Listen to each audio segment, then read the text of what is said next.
Sir ये तो उनकी राइटिंग भी बड़ी प्यारी बहुत राइटिंग प्यारी है जी। ये उनके हस्ताक्षर हैं। अच्छा अच्छा अच्छा। उन लाशों को उतार के वहां से चोरी से बाहर ले जाना था, कैसे ले जाए, तो उनके टुकड़े किए। अच्छा, पीछे टुकड़े किए और बोरियों में भरा, पीछे की दीवार तोड़ के जेल की फौज का ट्रक मंगा के उसमें रख, जहाँ भीड़ नहीं होती थी उस साइड से लेके पीछे जी पिछली बैक साइड से। जस्टिस आगा हैदर को बड़े से बड़े प्रलोभन दिए गए। कहा गया कि आप जितना पैसा, जो पद चाहें आपको दिया जाएगा, भगत सिंह की फांसी पे हस्ताक्षर कर दें। उन्होंने इनकार कर दिया। जब वो लोग पहुंचे तो वहां कुछ टुकड़े बचे हुए थे, शरीर के कुछ टुकड़े, शरीर के टुकड़े बचे हुए थे। राख गर्म थी, खून लगा हुआ था, नहीं तो शव में से खून निकलने का क्या मतलब। हिंदुस्तान में तो पहली फांसी रही होगी जो है दिन के उजाले में नहीं हुई, इतिहास में पहली क्योंकि नहीं सुना है कि फांसी अक्सर दी जाती है सुबह के समय। सरदार भगत सिंह जी ने उसे कहा कि मिस्टर मजिस्ट्रेट, आप बहुत भाग्यशाली हैं, आप आज इस चीज के गवाह बनेंगे कि भारतीय क्रांतिकारी सिर्फ ऊंचे आदर्शों की बात नहीं करते, वो हंसते हंसते अपने प्राणों का उत्सर्ग कैसे करते हैं, आप इस चीज की गवाह बनेंगे। और 7 लाख से ज्यादा लोग शहीद हुए हैं। लेकिन तो आजम के शहीद आजम वो इसलिए बने, शहीदों के शहीद, कि उन्होंने ये सिर्फ सोच नहीं रखी कि अंग्रेज चले जाएं।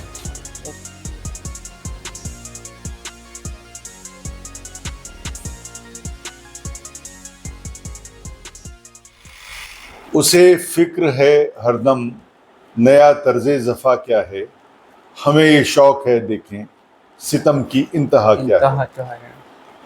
दहर से क्यों खफा रहें, चरख का क्यों गिला करें, सारा जहां अदू से ही आओ मुकाबला करें। यानी अंग्रेजों को ये फिक्र है कि वो नई क्या यातनाओं के ढंग निकाल सकते हैं, और हम ये देखना चाहते हैं कि किस सीमा तक वो हमें यातनाएं दे सकते हैं, किस तरीके से। अगर हम सच्चाई के रास्ते पे हैं तो हम ये गिला क्यों करें कि इसने साथ नहीं दिया, इसने ये किया। अगर आप सच्चाई के मार्ग में, तो चाहे अवरोध पर्वत जितना ऊंचा हो उससे टकरा जाएं। और बाद की 4 पंक्तियां बहुत खास हैं। कोई दम का मेहमा हूं अहले महफिल, चिरागे सहरों बुझा चाहता हूं, मैं कुछ क्षणों का मेहमान हूं और सुबह के उस दिए की तरह हूं जो दिन निकलेगा और दिया बुझ जाएगा। मेरी हवा में रहेगी ख्याल की बिजली, ये मुश्ते खाक है फानी रह न रहे। ये मानव शरीर तो 2 मुट्ठी राख है, ये रहे या ना रहे, आज या कल इसे राख बनना है, पर मेरे विचार जिंदा रहेंगे और देश की आने वाली पीढ़ियों को प्रेरणा देंगे। खुश रहो अहले वतन, हम तो सफर करते हैं, तुम्हारा भाई भगत सिंह। ये उनका अंतिम पत्र था। अंतिम भाई के लिए लिखा जी, भाई को, मेरे पिताजी को लिखा, 12 वर्ष के थे, अपने अनुज के लिए लिखा। जी जी जी। तो उसके बाद इनकी फांसी का दिन 24 मार्च 1931 तय हुआ था, लेकिन सरकार दबाव में थी कि इनकी फांसी को उम्र कैद में बदल दिया। लेकिन सर यहाँ पे एक बात आ जाती है, फांसी से पहले जो चूंकि अब जब फांसी की तरफ बढ़ रहे हैं, 23 मार्च में एक दिन पहले दे दी गई थी, उसमें से हम लोग आ रहे हैं। लेकिन यहाँ पे एक बात आ जाती है, अंग्रेजी ज़माने में जब जो कोई जज थे वो सर साजिद लाल के नाम से जाने जाते थे, उससे पहले आगा हैदर जी को इस तरह की जिम्मेदारी दी गई थी कि इन तीनों को जो वो थोड़ा वृत्तांत आप बताने का कार्य। मैंने आपसे जिक्र किया कि हाई कोर्ट के बाद एक विशेष न्यायालय बना दिया गया, ट्रिब्यूनल। 3 जज थे, जिसमें जस्टिस कोल्ड स्ट्रीम उसके अध्यक्ष थे, और एक जज उसमें से हिंदुस्तानी थे, 2 अंग्रेज थे। तो संयोग से जो हिंदुस्तानी जज थे, जस्टिस आगा हैदर, वो सहारनपुर के वास्ते रखते थे। हाँ, सहारनपुर को बिलोंग करते थे, यहाँ के वासी थे, लेकिन वो हाई कोर्ट लाहौर में जज थे। तो वो भी सदस्य बनाए गए। जस्टिस आगा हैदर के सामने जब बिना किसी गवाहियों के, बिना क्रॉस एग्जामिनेशन के ज़बरदस्ती एक फांसी लगाने का मौका हुआ, और साथ में फिजिकली भी इन्हें टॉर्चर किया, मतलब मार पिटाई की गई अभियुक्तों के साथ, तो उन्होंने अपना चेहरा अखबार से ढक लिया अदालत में। तो जो आगा हैदर साहब ने, तो जो उस ट्रिब्यूनल के अध्यक्ष थे, उन्होंने कहा कि हैदर साहब आपने ये क्या कर रहे हैं, चेहरे पे क्यों ढक लिया। तो जस्टिस आगा हैदर ने कहा कि जिस दिन मैं मर के अल्लाह के पास जाऊंगा तो मैं उन्हें शक्ल दिखाने लायक रहूंगा कि इस नाइंसाफी को, इस मैं वहां पे मैंने देखा नहीं, गवाह नहीं है, मेरी आंखें मैंने नहीं देखा इस चीज को। और उन्होंने इस्तीफा दे दिया। सरकार ने उन्हें बड़े, हालांकि वो सीनियर जज नहीं थे वहाँ पे जी जी, सीनियर जज नहीं थे, हाँ। दो अंग्रेजी जज थे जी। वो सीनियर जज थे। तो जस्टिस आगा हैदर, उन्होंने अपनी जमीन को जिंदा रखा। जस्टिस आगा हैदर को बड़े से बड़े प्रलोभन दिए गए। कहा गया कि आप जितना पैसा, जो पद चाहें आपको दिया जाएगा, भगत सिंह की फांसी पे हस्ताक्षर कर दें। उन्होंने इनकार कर दिया और इसका नतीजा ये हुआ कि जब 3 जजों में से एक का इस्तीफा हो गया, वो ट्रिब्यूनल भंग करना पड़ा। दोबारा नई अदालत का गठन हुआ और उसने फांसी की सजा दी। सर उसमें सर शादी लाल जी को जो है, सर शादी लाल पंजाब हाई कोर्ट के चीफ जस्टिस थे, तो इनके आदेश से वो ट्रिब्यूनल बने थे। इसमें उनको सम्मिलित किया गया हैदर की जगह। जी जी जी जी। तो ये पूरा पैनल बना है, तब जाके भगत सिंह आजम जी को जो फांसी की सजा मुकर्रर की गई है। तो फांसी के लिए जिस दिन समय निर्धारित था, अगले दिन, तो वो अपना पुस्तक, बहुत ज्यादा अध्ययन प्रिय व्यक्ति थे, तो वो किताब पढ़ रहे थे एक क्रांतिकारी के जीवन के बारे में। तो शाम के समय जेलर आए और कहा कि सरदार जी अंतिम स्नान के लिए चलें। उन्होंने एक दिन पहले ही, 12 घंटे पहले, शाम को रात को फांसी नहीं होती। तो उन्होंने, मेरे को लगता है शायद हिंदुस्तान में तो पहली फांसी रही होगी जो है दिन के उजाले में नहीं हुई है। इतिहास में पहली एक ही फांसी नहीं सुना है कि फांसी अक्सर दी जाती है सुबह के समय दी जाती है, अर्ली मॉर्निंग। तो उन्होंने एक बार भी नहीं कहा कि भाई सुबह फांसी होनी है, अभी अंतिम स्नान इतना जल्दी क्यों लेके जा रहे हो। उन्होंने ये कहा जेलर को, भाई मेरी किताब के कुछ पेज बचे हुए हैं, मैं ये पूरे कर लूँ और चलता हूँ। तो 5-10 मिनट में उन्होंने वो पेज पढ़ लिए, किताब को उछाला और कहा चलो चलते हैं।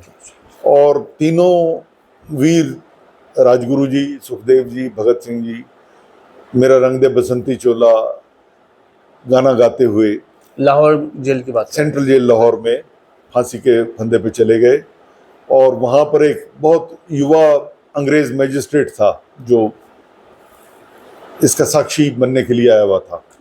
तो सरदार भगत सिंह जी ने उसे कहा कि मिस्टर मैजिस्ट्रेट, आप बहुत भाग्यशाली हैं, आप आज इस चीज़ के गवाह बनेंगे कि भारतीय क्रांतिकारी सिर्फ ऊंचे आदर्शों की बात नहीं करते, वो हंसते हंसते अपने प्राणों का उत्सर्ग कैसे करते हैं, आप इस चीज़ की गवाह बनेंगे। उन्हें 7:30 बजे शाम को फांसी दे दी गई।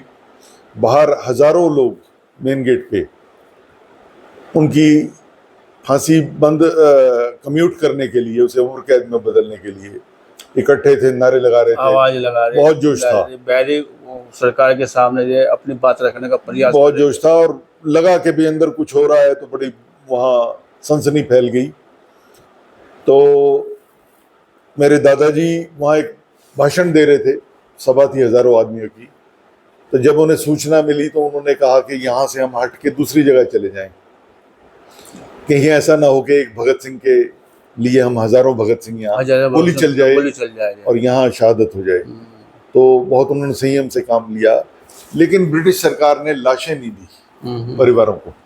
उन लाशों को उतार के वहां से चोरी से बाहर ले जाना था, कैसे ले जाए, तो उनके टुकड़े किए। अच्छा, पीछे टुकड़े किए और बोरियों में भरा और पीछे की दीवार तोड़ के जेल की फौज का ट्रक मंगा के उसमें रख, जहाँ भीड़ नहीं होती थी उस साइड से लेके पीछे पिछली बैक साइड से ले गए।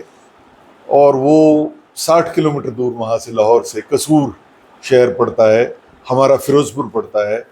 तो फिरोजपुर में सतलुज नदी के किनारे ला के, नदी थी अब भी है जी जी, तो वहाँ पर उसके किनारे उन्होंने उनका जला दिया। उन्हें संस्कार तो क्या किया, एक पंडित, एक ग्रंथी साथ लिए और ला के वहाँ आग लगा दी और मिट्टी का तेल डाल के जला दिया।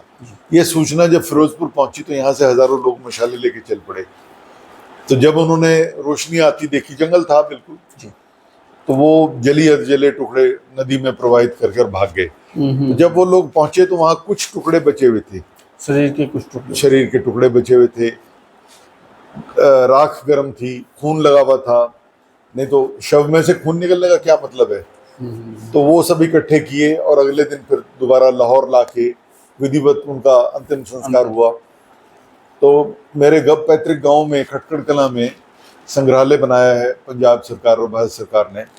तो वहाँ पर उनकी एक अस्थि, एक बोन उनकी एक पड़ी टुकड़ा है, बोन टुकड़ा पड़ा है, और वो बिल्कुल ऐसे कटा हुआ है जैसे कसाई काटता है, इस तरह से कटिंग किया हुआ कटिंग टुकड़ा किया है, हुआ टुकड़ा है, जबकि शरीर में ऐसा कोई टुकड़ा नहीं होता इसके कोई नहीं लिए। होता जी। तो ये जो बलिदान उन लोगों ने दिए, ये सिर्फ देश की स्वतंत्रता के लिए, वो कोई धर्म, प्रांत, भाषा इससे बंधे हुए नहीं थे, पूरे देश के लिए उन्होंने बलिदान दिए। और वो जगह जहाँ उनकी समाधि है वो भारत और पाकिस्तान की सीमा पर है जी। अब जी वहाँ से मुश्किल से 200 मीटर की दूरी पे पाकिस्तान का बॉर्डर है। जी हुसैनी वाला उस जगह को कहते हैं, फिरोजपुर के साथ है। तो वो यही संदेश देती है कि भाई ये दुनिया में उनका जो बलिदान था वो तो पूरे भारतीय उपमहाद्वीप के लिए था, तब तो पाकिस्तान नहीं था। तो वहाँ के लोग भी उन्हें बहुत प्यार करते हैं। मुझे 2004 में पाकिस्तान जाने का अवसर मिला। एक संसद सदस्य आए थे यहाँ हमारे कसूर इलाके के, उस एरिए के। पिताजी को आमंत्रण दिया, उनका स्वास्थ्य ठीक नहीं था तो मैं गया था।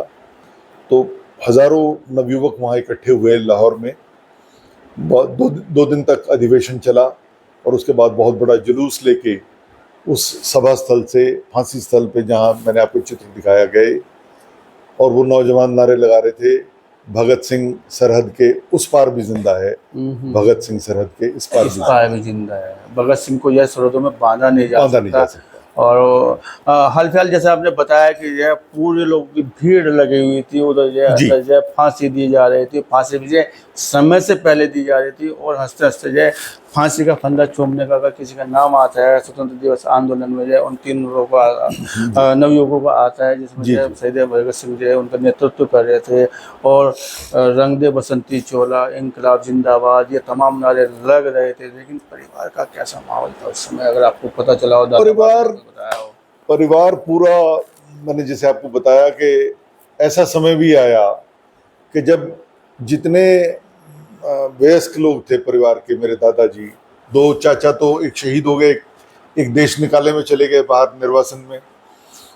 तो मेरे पिताजी, इनके बड़े भाई कुलबीर सिंह, मेरी बुआ जी, ये सब लोग भी जेल में थे।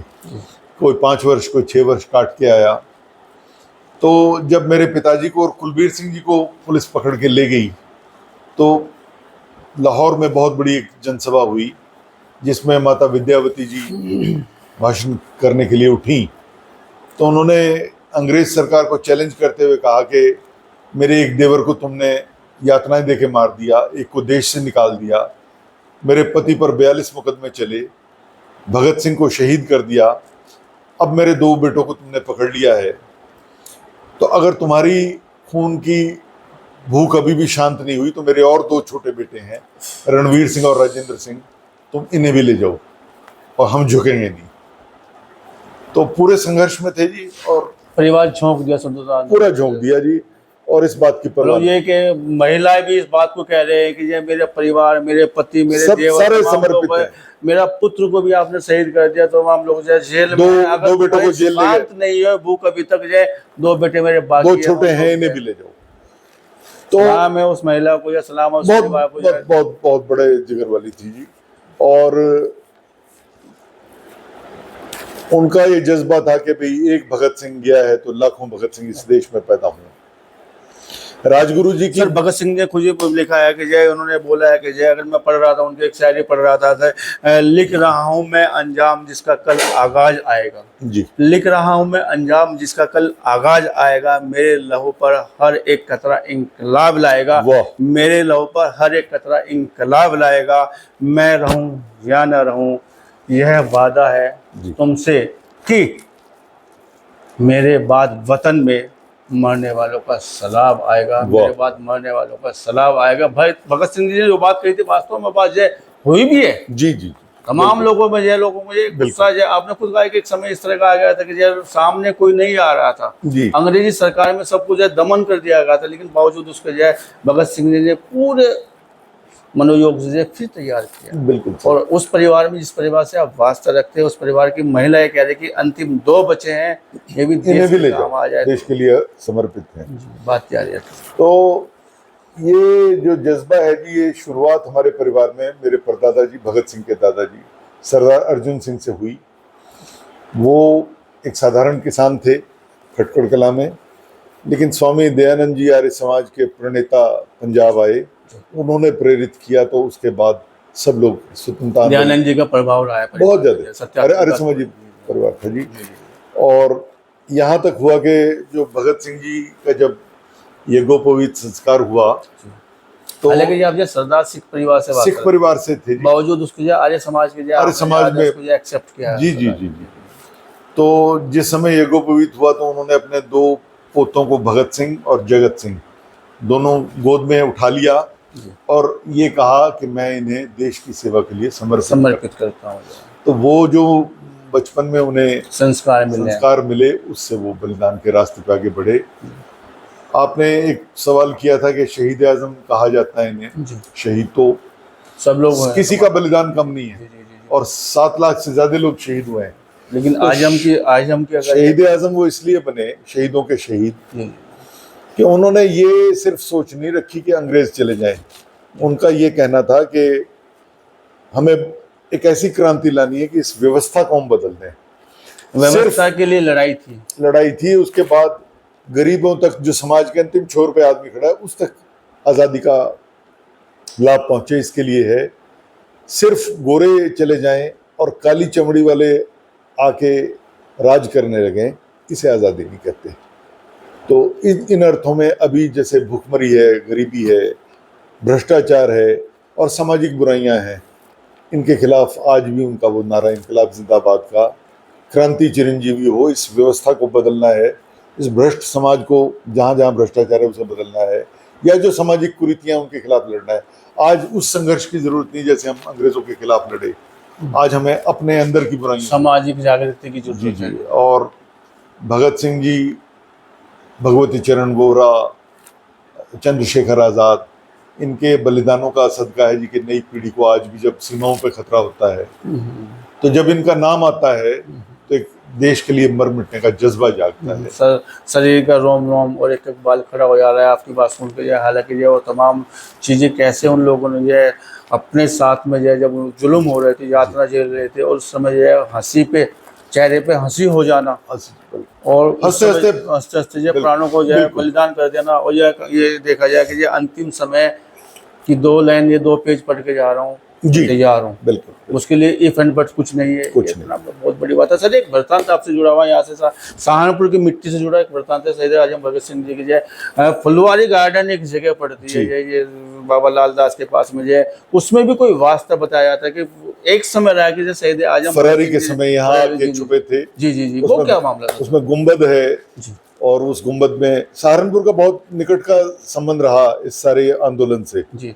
एक तो सर एक वजह ये है कि ये लाहौर बिल्कुल सामने पड़ता है, रेल का रास्ता, इस तरह का कुछ। एक तो फरारी के दौरान जैसे वो फुलवारी आश्रम में आके रहे जी, और एक सहारनपुर में बम फैक्ट्री थी, मोहल्ला चौक फरोशा अरबी मदरसे के पास, जी, चिलकाना रोड की बात कर जी। तो वहाँ पर डॉक्टर गया प्रसाद कटियार थे, उन्होंने एक अपना क्लिनिक खोल रखा था, और साथ में बम फैक्ट्री थी। जब ये बम दिल्ली में गिराए गए, उसी दौरान एक आगरा में थी और एक यहाँ थी। तो यहाँ से 3 लोगों की गिरफ्तारी हुई, शिव वर्मा, जयदेव कपूर और डॉक्टर गया प्रसाद की। तो ये भी संबंध है।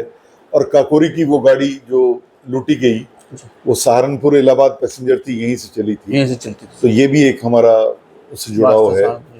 तो जैसे भगत सिंह जी का मैंने आपको बताया, वो कानपुर में रहे, अलीगढ़ में रहे, तो ऐसे सहारनपुर भी वो फरारी के दौरान रहे। ये हमारा जुड़ाव है। और सर परिवार में चूंकि आज़ादी भी हो जाती है, उसके बाद में परिवार में तमाम लोग रहे हैं, तो परिवार में उसके बाद में ये किस तरह का माहौल एक बना है? चूँकि राज्य मंत्री जय सरदार कुलताज सिंह जी रहे, एक जो संस्कार मिले हैं दादी बाबा के, तमाम लोगों के संस्कार है, उसके बाद में किस तरह का माहौल बना है? क्या भगत सिंह अभी भी आपकी यादों में, संस्कारों में, यहाँ की आबो हवा? हालांकि मैं देख रहा हूँ जी, लेकिन चूंकि जो 10 माता जी, मेरी दादी जी बहुत वर्षों तक, मतलब वो 51 में खटकड़ कलां आ गई, लेकिन 60 के बाद फिर वो सहारनपुर में अधिकतर समय यहाँ रही जी। और जब वो यहाँ थी तो पूरे देश से उनके चाहने वाले श्रद्धालु भगत सिंह जी के यहाँ उन्हें मिलने आया करते थे, और क्रांतिकारियों का भी जमघट रहता था जी। दुर्गा भाभी, शिव वर्मा, जयदेव कपूर, बटुकेश्वर दत्त, ये सब लोग यहाँ आते थे। तो इसी मकान की बात, इसी मकान में जी। तो यहाँ की तो मिट्टी में, हवा में उनकी खुशबू है जी और पूरी प्रेरणा रही। और जैसे देश के सृजन के लिए उन्होंने अपने बलिदान दिए, उस मुहिम को, उस झंडे को आगे लेके जाने की सदा कामना रही। उन्होंने प्रेरणा भी बहुत दी। और मेरे पिताजी स्वतंत्रता के बाद उन्होंने राजनीति बिल्कुल छोड़ दी। ये कहा कि भाई आज़ादी के बाद हमारा एक चैप्टर खत्म हो गया। और क्योंकि आप समझ सकते हैं जब परिवार के सभी लोग जेल में हों तो खाने के लिए अनाज नहीं होता वैसा, परिवार बड़ी बात तो कोई क्या करेगा, तो भुखमरी की हालत थी। तो ये हुआ कि अपने आप को थोड़ा आर्थिक सर उस समय एक दौर वो भी रहा होगा जब जो यहाँ से जब पाकिस्तान बना था, लोग बाग यहाँ से जा रहे थे, वहाँ के लोग बाग यहाँ पर आ रहे थे, उस दौर की शायद आप बात कर रहे हैं। जी।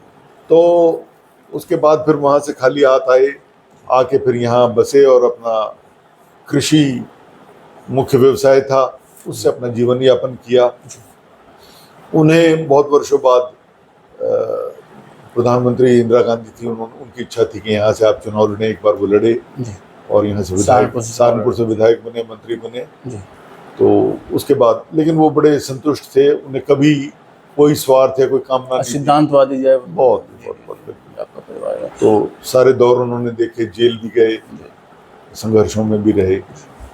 तो सर एक अंतिम सवाल आपकी ओर आ रहा है, क्योंकि जो है बहुत सारी यादें चूंकि जो है वो भुलाए नहीं जा सकते, वो जी अमर हैं, थे और रहेंगे। उनकी यादें हमेशा जो है संजो के रखे जाए और उस संस्कारों में बच्चों को आगे बढ़ाया जाए। सर एक सवाल आपकी तरफ आ रहा है कि जैसे शहीद भगत सिंह जी जो आदर्श और जो सिद्धांत है, जो उनका अनुशासन है, और जो है आज के जो है पीढ़ी के साथ में जो है वर्तमान समय में जो है उस परिवेश को जो है कैसे जिंदा रखा जाए, क्या उसके लिए प्रयास किए जा सकते हैं? क्योंकि आप उस परिवार के हिस्से हैं, हम तमाम लोग मिलकर जो है एक प्रयास किया जाए कि युवाओं में जो है वो चीज़ें, हालांकि वो चीज़ आप कह रहे हैं कि अभी जो है किसी घोड़े से लड़ने की जरूरत नहीं है, लेकिन समाज के अंदर जो गंदगी है, जो व्यवस्थाओं में गंदगी है, बिल्कुल भगत सिंह के ये विचारों से उसको कैसे दूर किया जा सकता है? दो चीज़ें हैं। एक तो मुझे ये कष्ट है कि धीरे धीरे जैसे समय बीतता गया, सब शहीदों की याद सरकारों ने धुंधली कर दी। पाठ्यक्रमों से, पुस्तकों से उनके चैप्टर कम होते गए। तो जो कौम अपने शहीदों को याद नहीं रखती वो कौमें मिट जाती हैं। आप आज क्रिकेट के और फिल्म स्टारों को अपने प्रतीक बना के, आइडल बना के रखते हैं, तो ये सच्चे हीरो नहीं है। सच्चे हीरो वो हैं जो नेशनल हीरो हैं, या जो आज सीमाओं पे बलिदान दे रहे हैं, जिनकी वजह से इस देश का जो खून से अपना जाए बिल्कुल देश को समर्पित करते हैं। तो लोगों को इसके लिए प्रेरित करने की ज़रूरत है। और जब हम उन लोगों के बलिदानी जीवन को, संघर्षों को याद करेंगे तो हम गलत काम कर ही नहीं सकते। उनके आदर्श को सामने लाना चाहिए। ये बड़े अफसोस की बात है कि धीरे धीरे उनकी याद नई पीढ़ी में कम हो रही है। बस अब 7 लाख शहीद हुए, कुछ लोगों के नाम आप जानते हैं, बाकी की तो आप नाम भी नहीं 10 से 11 नहीं जा सकते थे, हाँ 15 नहीं जा सकते, बिल्कुल। और 7 लाख होते हैं। तो जनरेशन में देखा जाए उन लोगों ने बिना इस बात के कि उन्हें प्रसिद्धि मिले, उन्हें कोई लाभ मिले या आज़ादी तक वो जिंदा रहें ना रहें, उन्हें किसी चीज़ की परवाह नहीं की। तो उन बलिदानों का मूल्य हम समझें, देश तभी चल पाएगा आगे। तो मैं ये अपेक्षा करूंगा कि नई पीढ़ी को शहीदों के बारे में, संघर्षों के बारे में, उनकी कैसी कामना थी, कैसा स्वर्णिम भारत बने, उसके बारे में हम बताएं। तो खुद ही जो अंधेरे का दौर है इससे हम लोग निकल सकते हैं। संदेश क्या देना चाहेंगे सरकार को, जो है शहीदों के लिए विशेष क्या किया जा सकता है जो वर्तमान पीढ़ी के सामने जो है वो आदर्श? इन्हें सिर्फ हम एक 15 अगस्त और 26 जनवरी के दिन या उनकी शहादत के दिन याद ना करें, उन्हें पूरे वर्ष याद करें और उनके जो जीवन का मूल्य थे उन्हें अपनाने का प्रयास करें। आप हैरान होंगे कि भारत में शहीदों की कोई सूची नहीं है। भारत सरकार से बहुत बार लोगों ने कहा, यानी भगत सिंह करोड़ों के दिलों में जिंदा हैं, लेकिन आधिकारिक तौर पे, संवैधानिक तौर पे किसी को शहीद नहीं बनाया गया। अच्छा, बार बार कहा गया तो वो कहते हैं जी हमारे कानून नहीं है। तो नहीं है तो भैया आप कानून बनाइएगा, बना सकते हैं, आपका सदन है और पूरा आपको बहुमत है। तो सरकार को इस बारे में सचेत होना चाहिए। और ये जो हम शहीदों को याद करते हैं, भाई साहब उन्होंने कभी कामना नहीं की कि उनकी फोटो, भगत सिंह जी का जो अंतिम चित्र है ये, इससे पहले जब बम फेंकने जा रहे थे, पता था गिरफ्तारी देंगे, तो ये नहीं पता था कि भाई उनकी कोई फोटोज और हैं कि नहीं। ये फोटो तो जो जेल वाली है, ये तो अंग्रेज अधिकारियों की आज़ादी के बाद रिकॉर्ड से मिली है, सीआईडी के। जी जी। तो उनके मित्रों ने कहा कि आप एक फोटो खिंचवाएं, कम से कम लोग याद तो रखें कि भगत सिंह कैसे थे। तो बम फेंकने से कुछ 2-3 दिन पहले कश्मीरी गेट पे फोटो खिंचवाई हेड वाली, जिसमें हेड है। जैसे सर बड़ी पॉपुलर सहारनपुर घंटाघर पे भी फोटो लगा हुआ है और बड़ी पॉपुलर फोटो उनकी हुई है सर ये। तो आप ये देखिए, उन्हें कभी कामना नहीं थी कि हमें लोग याद करें या प्रशंसा करें या पूजें, सवाल ही नहीं था। लेकिन जब हम उन शहीदों को याद करते हैं, वो ऊर्जा के पुंज हैं जी, ऊर्जा के पुंज, उनसे नई पीढ़ी को प्रेरणा मिल रही है। तो हमें चाहिए कि हम इस चीज़ को जारी रखें। ये हमारे अस्तित्व के लिए, अपने देश को, समाज को बचाने के लिए बहुत आवश्यक है। शहीद तो अपना काम करके चले गए, उन्होंने कोई अपेक्षा नहीं की जी। अब तो यह है कि उसको जो यादों को संजोए और आगे अपनी पीढ़ियों को बताए, संस्कारों मिले, आदर्शों मिले। तो आपके ये शहीद आजम भगत सिंह जी के पति जी किरणजीत सिंह सिंधु जी जो और जो इन्होंने तमाम वृत्तांत बताने का कार्य किया और ये पीढ़ी के सामने रखने का कार्य किया है कि ये शहीदों को भुलाया ना जा सके, उनके आदर्शों को जो है धूमिल ना किया जाए, आने वाली पीढ़ियों को बताया जाए और सदन में जो एक सूची उनकी लगाई जाए। कुछ दिखाना भी चाह रहे हैं, इनसे निवेदन ये भगत सिंह जी के हस्तलिखित पत्र हैं जी। ये 2 पत्र ओरिजिनल चिट्ठियां हैं। ये 2 पत्र उन्होंने अपने दादाजी उर्दू में लिखे हैं सर। उर्दू में सरदार अर्जुन सिंह जी को लिखे हैं जब वो छात्र थे। जी जी। पढ़ रहे थे, वो लाहौर में थे और दादाजी खटखड़ कला में थे। जी जी। और ये पत्र उन्होंने अपने एक मित्र जयदेव गुप्ता को लिखा है, इनका आप सहारनपुर में जिक्र कर रहे थे जी, सहारनपुर में। जी जी। ये पुस्तकों की सूची दी है उन्होंने जी जी। जेल से कि भाई मुझे ये पुस्तकें आप द्वारकादास लाइब्रेरी लाहौर से इशू करवा के भेजें। सर ये तो उनकी राइटिंग भी बड़ी प्यारी बहुत प्यारी है जी। ये उनके हस्ताक्षर हैं। अच्छा अच्छा अच्छा अच्छा।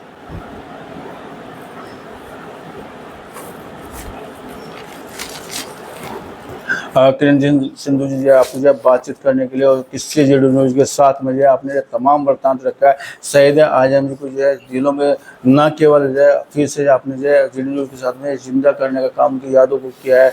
आपने जो है सच बता दो तो जो है न केवल मस्तिष्क में शरीर के रोम रोम में जो है एक ऊर्जा भरने का, और ये कहा जाए कि रोम रोम बिल्कुल ऐसा हो गया कि जो आपकी बात सुनकर उस वृत्तांत को सुनकर किस परिवार से आपका वास्ता है और किस मिट्टी से आपका परिवार बना है और रगों में कौन सा आपका जो ब्लड बह रहा है। मैं नमन करता हूँ फिर से, शाश्वत आपको नमन करता हूँ बातचीत करने के लिए जो है आप पूरे बातचीत। बहुत आभार जी, आपको जो बहुत बहुत धन्यवाद, बहुत बहुत शुक्रिया। सभी साथियों को मेरी तरफ से बहुत अभिवादन और पुनः जो है इस परिवार को जो है बहुत बहुत मंगल कामनाएं और जेडी न्यूज़ का जो है फिर आज से जो है वास्ता बना रहेगा। धन्यवाद।